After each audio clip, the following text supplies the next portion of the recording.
என்னது, திருப்பதி லட்டு செய்கிற நெய்யில் மாட்டிறைச்சி கொழுப்பு கலந்துருக்காங்களா? அப்போ இதுக்கு முன்னாடி செஞ்ச லட்டெல்லாம் இதில் தான் செஞ்சாங்களா? அட கடவுளே! அப்படின்னு பக்தர்கள்லாம் அதிர்ச்சி அடைகிற அளவுக்கு ஒரு ஆய்வறிக்கையை ஆந்திர அரசாங்கம் வெளியிட்டிருக்குங்க. உலகத்திலேயே மிகப்பெரிய பணக்கார கடவுள் அப்படின்னு பார்த்தீங்கன்னா திருப்பதி ஏழுமலையான் கோயில் தான் சொல்லுவாங்க. அது மட்டும் இல்லாமல் உலகெங்கிலும் இருக்கக்கூடிய பக்தர்களை கொண்டு இருக்கக்கூடிய ஒரு முக்கிய கோயிலாகவும் திருப்பதி ஏழுமலையான் கோயில் பார்க்கப்படுது. அப்படிப்பட்ட ஒரு கோயிலுடைய பிரசாதமாக வழங்கப்படுகின்ற லட்டில் தான் இந்த மாட்டிறைச்சி கொழுப்பு கலக்கப்பட்டிருக்கிறதா ஒரு மிகப்பெரிய ஒரு ஆய்வறிக்கை வெளியிருந்து இந்தியா முழுவதுமே ஒரு மிகப்பெரிய அதிர்ச்சியை ஏற்படுத்தியிருக்கு அப்படின்னு சொல்லலாம். ஆந்திர முதல்வர் சந்திரபாபு நாயுடு அவர்கள் சமீபத்தில் திருப்பதியில் பெருமாள் கோயிலில் வழங்கப்படுகின்ற லட்டை ஆய்வு செய்யணும், அதோடைய தரத்தை உறுதி செய்யணும் அப்படின்னு சொல்லி ஒரு ஆய்வை உட்படுத்தியிருக்கிறாரு.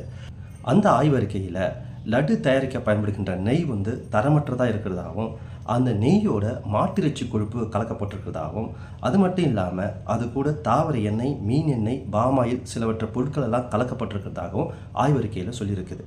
இந்த ஆய்வறிக்கை தான் இப்பொழுது தமிழ்நாடு மட்டுமல்ல, ஆந்திரா மட்டுமல்ல, இந்தியா முழுவதுமே மிகப்பெரிய பேசுபொருளாக ஏற்படுத்தியிருக்கு. இந்த ஆய்வறிக்கை பற்றி திருப்பதி தேவஸ்தான போர்டு செயலதிகாரி சியாமலா ராவ் என்ன சொல்கிறாருன்னா, தமிழ்நாட்டில் திண்டுக்கல்லில் இயங்கக்கூடிய ஏஆர் ஃபுட்ஸ் என்ற நிறுவனத்திடம் தான் நெய்யை நாங்கள் கொள்முதல் செய்கிறோம். ஒரு கிலோவுக்கு 360 ரூபா அப்படின்ற விதத்தில் தான் நெய்யை கொள்முதல் செய்கிறாங்க. இந்த 360 ரூபா என்பது ஒரு கிலோ நெய்க்கு ரொம்ப கம்மியான விலை என்றதுனால நெய்க்கு அந்த குவாலிட்டி இருக்குமா அப்படின்ற ஒரு சந்தேகம் எங்களுக்கு ஏற்பட்டிருந்தது. அந்த நிறுவனத்திடம் நிறைய முறை நாங்கள் இந்த நெய்யை ரிஜெக்ட் பண்ணிவிடுவோம், தரமற்றதாக இருந்தால் ரிஜெக்ட் பண்ணிவிடுவோம் அப்படின்னு நிறைய முறை எச்சரித்தும் அமைச்சிருக்கிறோம். ஆனால் இந்த நெய்யை செக் பண்ணுறதுக்கு உண்டான ஃபெசிலிட்டி நம்மக்கிட்ட இல்லை. அதாவது அதுக்கு உண்டான லேப் நம்மள்கிட்ட தனியாக இல்லாததுனால இந்த நெய்யை செக் பண்ணாமே நாங்கள் பயன்படுத்திகிட்டு இருந்தோம்.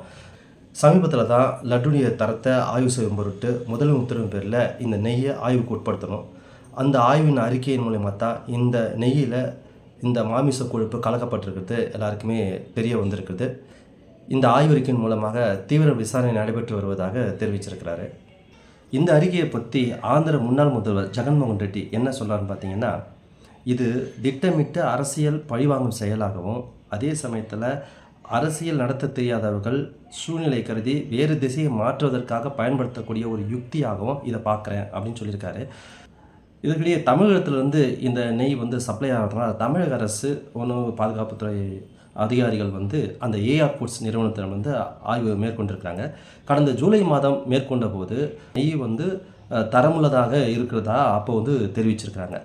அதுக்கப்புறமா இந்த பிரச்சனை மிகப்பெரிய லெவலில் இப்போ விஸ்வரூபம் எடுத்ததுனால மீண்டும் ஏஆர் ஃபுட்ஸ் நிறுவனத்திற்கு போய் அந்த நெய்யுடைய மாதிரிகளை எடுத்துகிட்டு திரும்ப ஆய்வறிக்கையில் உட்படுத்துறதுக்காக எடுத்து சென்றிருக்கிறார்கள். அது கூடிய விரைவில் அந்த ரிப்போர்ட் வந்த பிறகு தான் இந்த நெய் தரமுள்ளதாக இருக்குதா தரமற்றதாக இருக்குதா என்றது தெரிய வரும். இது மட்டும் இல்லாமல் தமிழகத்தில் இருக்கக்கூடிய பழனி கோயில்லையும் கொடுக்கப்படுகின்ற பஞ்சாமிர்தத்தில் இதே நெய் தான் கலக்கப்பட்டிருக்கு அப்படின்ற ஒரு வதந்தியை தமிழ்நாட்டில் இருக்கக்கூடிய பிஜேபி பிரமுகர்கள் 2 பேர் வதந்தியை பரப்பி விட்டுருக்கிறாங்க. ஏன் உனக்கு இந்த வேலை? நீ வாங்குற இந்த 10-5 பிச்சைக்கு இது தேவைதானா? ஒரு விளம்பரம். அரசாங்கம் அவர்கள் மீது நடவடிக்கை எடுத்து விசாரணை மேற்கொண்டிருக்கிறது. இந்த மாதிரியான வதந்திகளை யார் பரப்புகிறாங்களோ அவங்க மீது கடும் நடவடிக்கை எடுக்கப்படும் அப்படின்னு அரசாங்கம் தெரிவிச்சிருக்கிறாங்க.